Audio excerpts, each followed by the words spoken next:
I used to think I understood why certain bands never stopped touring, and then I actually started looking into it, really looking, and I found out I had the reason wrong, every time. Got me with nothing to win. Not just for one or two of them, for all 10, because the answer is never the one you expect. It is never about the money. It is not about the ego.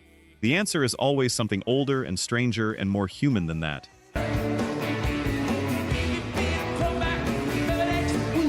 And once you see it, you cannot unsee it. These are 10 rock bands that cannot leave the stage. And I promise you, by the time we get to number 1, you will never hear these artists the same way again.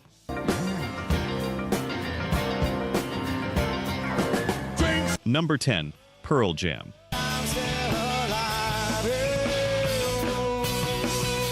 Here is the thing you have to understand about Eddie Vedder and the stage. He has spent most of his adult life trying to get away from it. I mean that literally.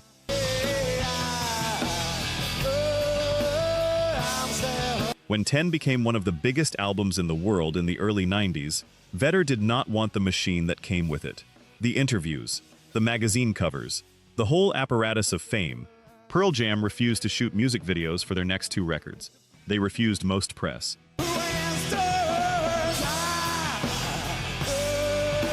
And in 1994, they filed a formal antitrust complaint against Ticketmaster, a corporation that essentially controlled access to concert venues, because Eddie wanted to keep ticket prices low enough that the kids who actually needed this music could get in the room. That is not what fame chasing looks like. And then on June 30th, 2000, at the Roskilde Festival in Denmark, 9 people died in a crowd crush during Pearl Jam's set. 9 people. Eddie Vedder walked off stage that night into something I do not think language fully covers. The band went quiet for a while. They seriously considered whether they could keep doing this at all. And then they kept doing it. They released their 12th album, Dark Matter, in 2024. They toured behind it. They are still out there. Here is what I keep coming back to when I think about this one.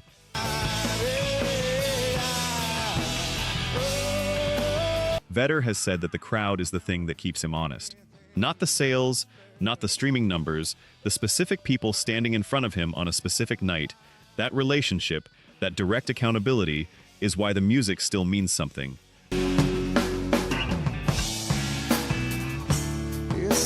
The stage is the only place where the connection has no intermediary, no algorithm, no filter, just him and you. After Roskilde, every Pearl Jam show is an act of recommitment. To the music, to the people in the room, to the idea that this still matters enough to risk something. And if you have ever been to one of their shows, you already know why that cannot stop. Is that the question? Oh. Number 9, Bon Jovi.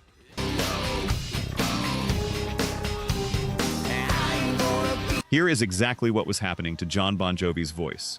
One of his vocal cords was atrophying, and the strong cord was literally pushing the weaker one around. And that weaker cord was, his word, not mine, dying.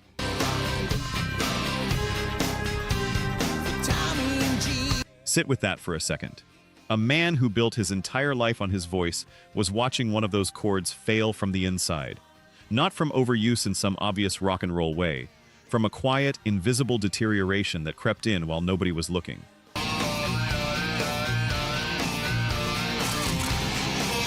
He had surgery in 2022, and then he went home and rebuilt. Every day. Vocal exercises, vocal coaches, daily maintenance for years. The Hulu documentary Thank You Goodnight, the Bon Jovi story, put the whole recovery on camera.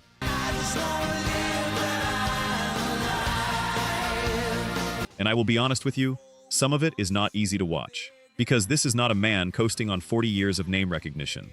This is a man grieving the thing that defined him, and then slowly, daily, fighting his way back to it. And here is the part that gets me. He did not have to do that. He could have produced records. He could have written for other people. He had options.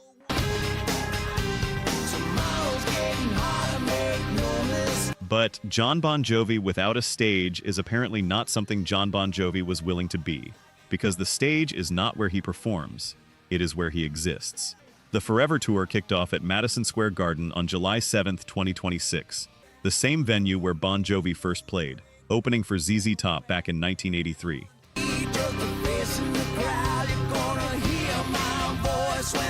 Full circle. And he said something in an interview that I have been thinking about since I read it. He said he gets to stand in what he called the WE of our concerts, the collective experience, the room as one thing. That is why he fought back. Not for the money, for the WE. I am not going to pretend that does not land a little.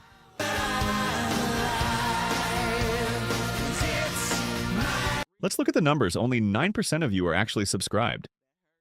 Honestly, that's tough to see. Our team spends days hunting down archives and verifying every single fact just to tell these stories right. If you've made it this far into the video, you're clearly part of the community, so please hit subscribe. It costs nothing and helps us immensely. Now, for those already subscribed, very few of you have made the jump to our membership, and that's a hard pill to swallow because you're the ones who know our value best. If this channel has moved you or inspired you, consider joining. It's the price of one coffee, but it's the literal fuel for this channel. Let's keep this alive together. Back to the story. Number 8. Guns N' Roses.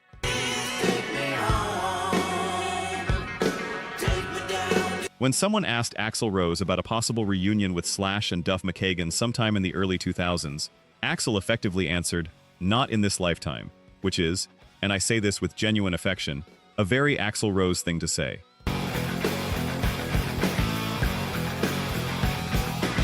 Then in April 2016, an unannounced warm-up show in Los Angeles broke the internet. Axl and Slash were on the same stage for the first time in over 20 years.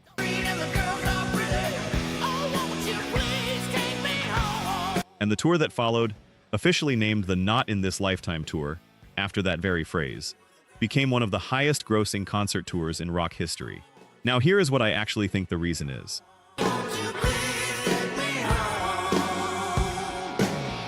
And I have thought about this a lot. Axl Rose and Slash spent 20 years not speaking, and during that time, both of them tried things. Axl kept the Guns N' Roses name running with different lineups. Slash did Velvet Revolver, he did solo work, and none of it, moved the needle the way the original thing did.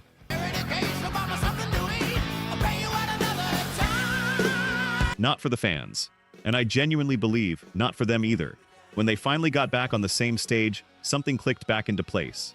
And now, in 2026, they are still out there on another world tour. The Classic 3, Axl, Slash, and Duff, still at the center of every show.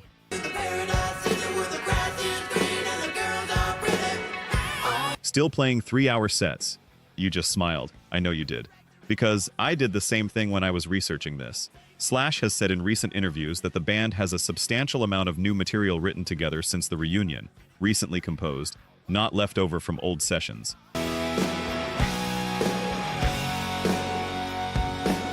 And he says it is, his word, amazing. A man who wrote November Rain does not use that word carelessly. The real reason Guns N' Roses cannot leave the stage.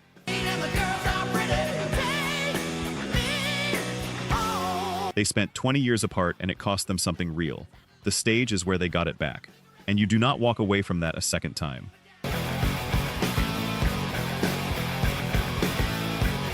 Number 7, U2. See the thorn twist in your side.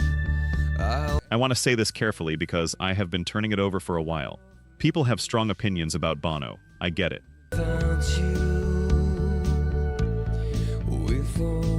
But here is what I actually believe is true about why U2 cannot leave the stage. The stage has never been about performing for Bono. It has always been about something he believes still needs saying.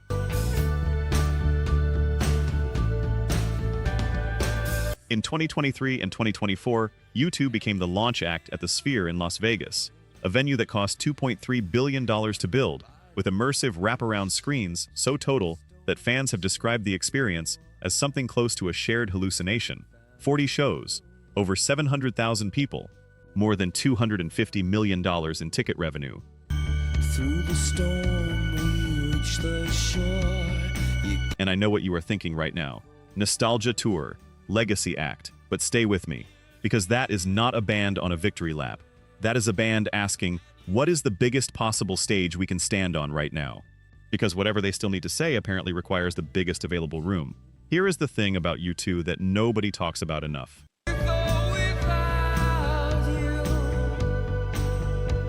They have spent 50 years using the stage to say things most rock bands avoid entirely. Global poverty, AIDS, debt relief. Bono testified before the United States Congress. He met with heads of state. He did all of that while writing songs that still make entire stadiums go quiet at exactly the right moment. Songs that operate like public prayer. You can debate whether that is ego or mission. I think it is both, and I genuinely believe Bono cannot always tell the difference. The stage is the place where his personal desire and his sense of responsibility become the same thing, and as long as they do, he will find a room and fill it.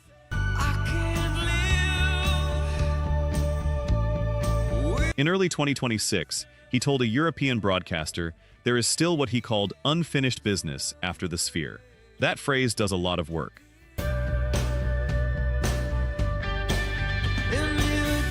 Number 6. The Who.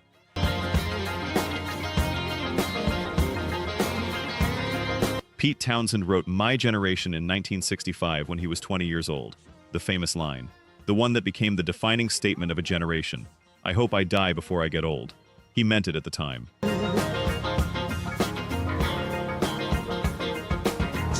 20-year-olds always do. Pete Townshend is now 80 years old. Roger Daltrey is 81. Their drummer Keith Moon died at 32. Their bassist John Entwistle died at 57.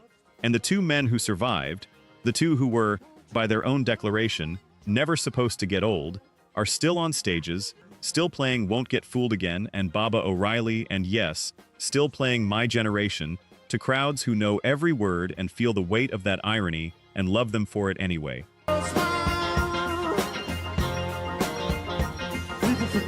The Who completed their Song Is Over North American farewell tour in the fall of 2025, 17 dates. And when it was done, Roger Daltrey told Rolling Stone, just a few weeks ago, that The Who are not retired. Pete had knee surgery. Roger has had his own health issues.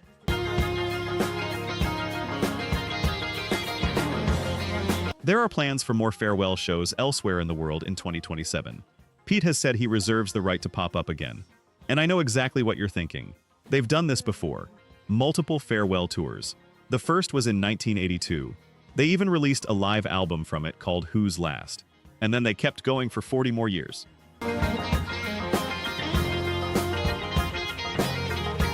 But here is what I do not think it is. I do not think it is dishonesty. I do not think it is a cash grab.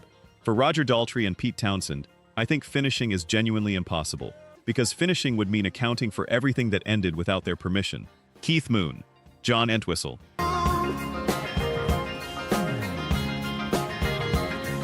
The version of themselves that wrote those songs. The WHO they were before any of this happened. The real reason The Who cannot leave the stage. Because leaving would mean the song is actually over. And neither of them is ready to say that out loud. And I know you know this feeling.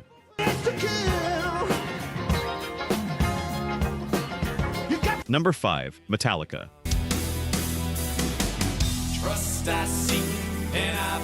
In 2019, Metallica canceled their planned Australian and New Zealand tour. The reason given was that James Hetfield had entered a rehabilitation program for addiction. That sentence is very short and very official sounding. Let me put something else next to it, which is this. Metallica is one of the most sustained and successful heavy metal bands in the history of the genre.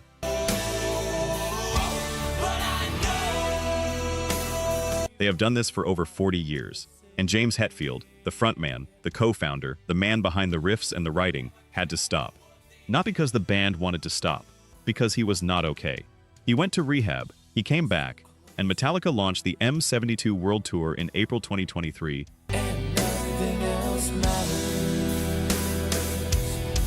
to support their album 72 Seasons.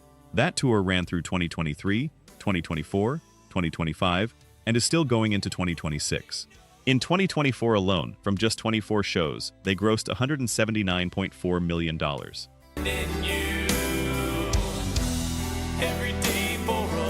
Here is the part I did not know until I started actually looking into this, and I wish I had known it sooner. The M72 tour features something called the No Repeat Weekend. 2 shows per city, entirely different set lists each night, which means Hetfield, who is sober, who is doing the daily work that sobriety requires, is showing up fully, differently, every single night.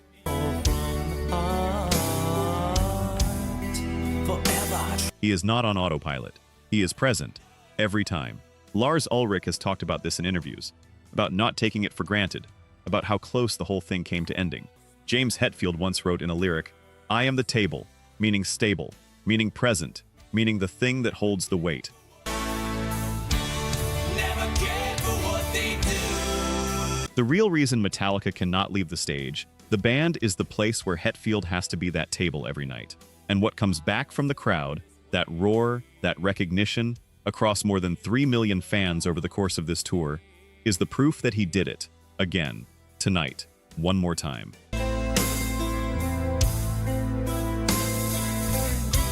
Number 4, Bruce Springsteen. Can't start a fire.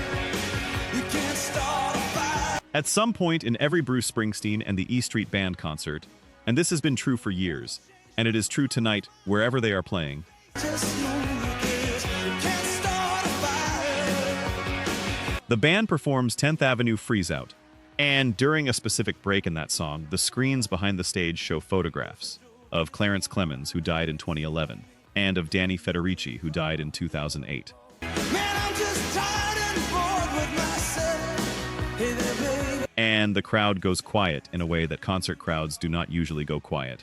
Some of you just went still right there. I know, because I did the same thing. Springsteen and the E Street Band completed their 2023 to 2025 tour last year. 130 shows, 4.9 million people, $729 million at the box office. He is 76 years old.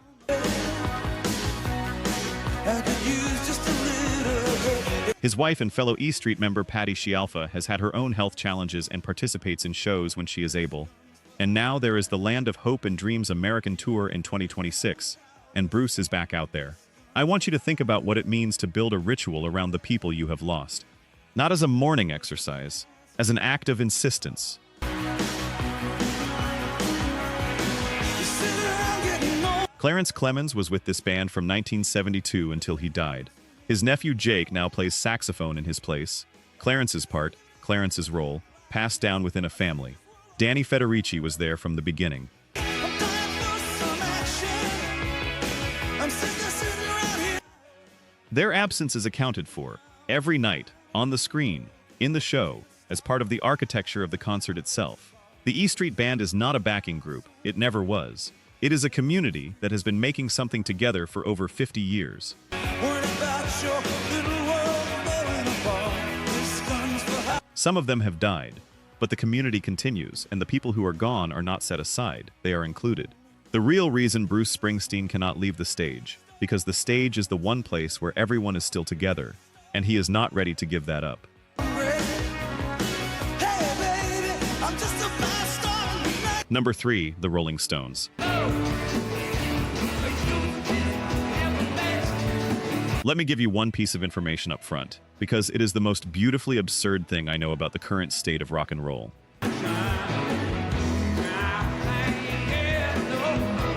The Rolling Stones' 2024 North American Hackney Diamonds Tour was sponsored by ARP, the organization dedicated to empowering Americans over the age of 50. That was their tour sponsor.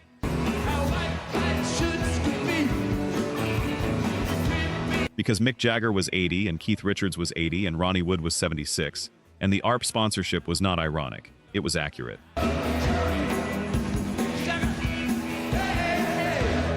Their original drummer Charlie Watts died in 2021 and was replaced by Steve Jordan, Keith's longtime collaborator. In May of 2026, the Stones released a new album called Foreign Tongues, their second with producer Andrew Watt. Active creative cycle, new music, not a nostalgia project.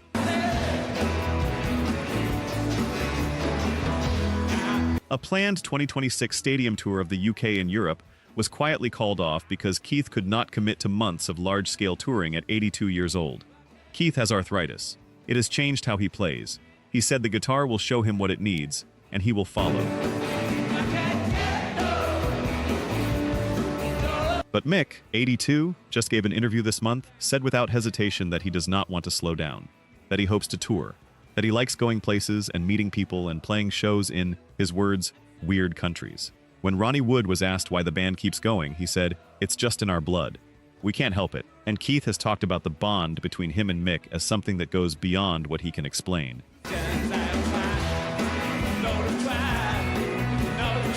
Something they are not even fully aware of themselves. Here is what I want to add to all of that. The Rolling Stones do not have another self. Mick Jagger is not a former rock singer doing a farewell circuit. He is a rock singer at 82, present tense, and he genuinely does not know what else he would be. That is not a career, that is a life. The stage is not something separate from them that they return to. It is them.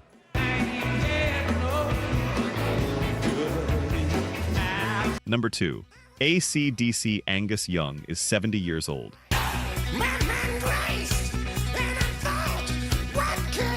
He still wears the schoolboy uniform, the blazer, the shorts, the tie, and the socks and the cap.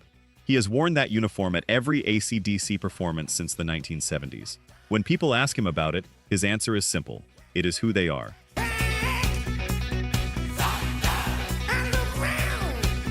And then you learn what that uniform actually means, and the simplicity of it lands completely differently.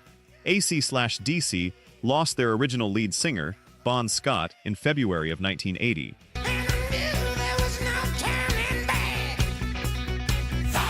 And what Angus did next was record what became one of the best-selling albums in rock history, with a completely black cover, in explicit mourning, as a tribute to Bon. Back in Black was not just an album. It was a declaration. We are still here, and so are you.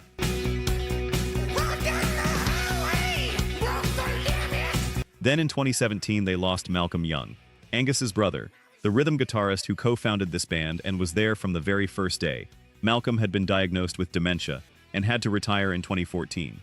He died 3 years later at 64, and Angus did not stop. He brought the band back together.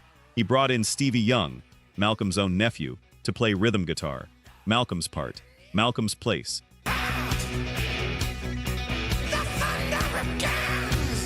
And the Power Up album, released in 2020, Angus said it plainly. It is a tribute to Malcolm, the same way Back in Black was a tribute to Bon Scott. Think about what you have been hearing every time you've heard this band. 2 albums, explicitly dedicated to dead bandmates, with 50 years of refusing to stop in between.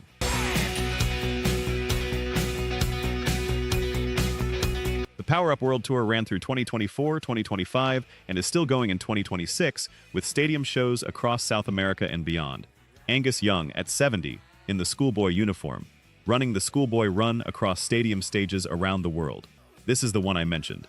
Because when I finally understood what that uniform actually is, not a gimmick, not a brand,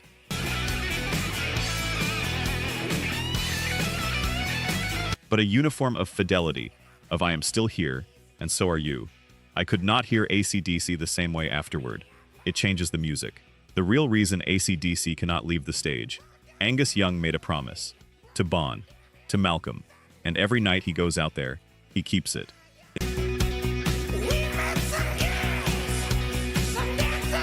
Number 1. Ozzy Osbourne.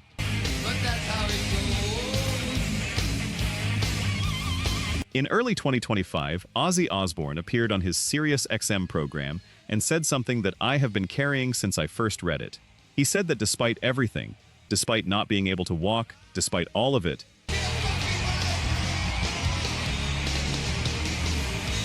he had realized over the holidays that for all his complaints, he was still here.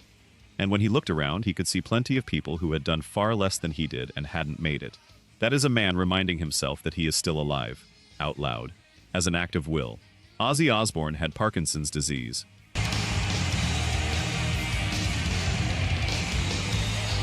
He had multiple spinal surgeries, the first set of metal rods placed in his spine after a 2003 ATV accident, then dislodged in a fall at his home in 2019, then surgery after surgery trying to stabilize what kept coming undone.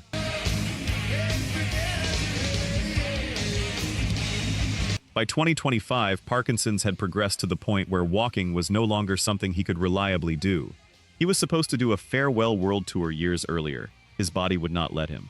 On July 5, 2025, in Birmingham, the city where Black Sabbath was born,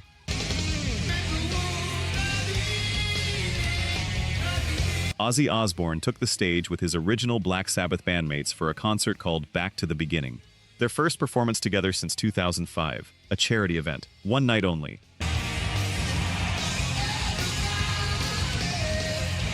And Ozzy had been hospitalized 2 weeks before the show. He went anyway, he got to the microphone, and he sang. Before the concert, he said he was grateful beyond what words could hold, that it was his final encore. His chance to say thank you to the fans who had shown up for him, year after year, and that he felt forever in their debt.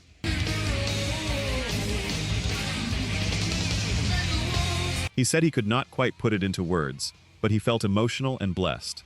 17 days later, on July 22, 2025, Ozzy Osbourne passed away. He was 76 years old.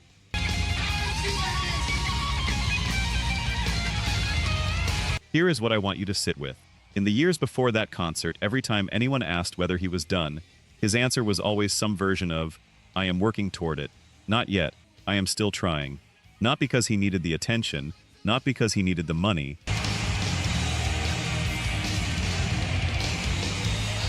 because the stage, that specific, irreplaceable experience of being in a room where music is moving through thousands of people, was the one place where Ozzy Osbourne was entirely himself.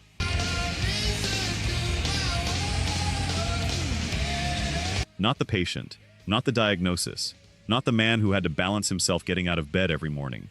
The Prince of Darkness. He could not leave the stage, so he found a way back to it one final time.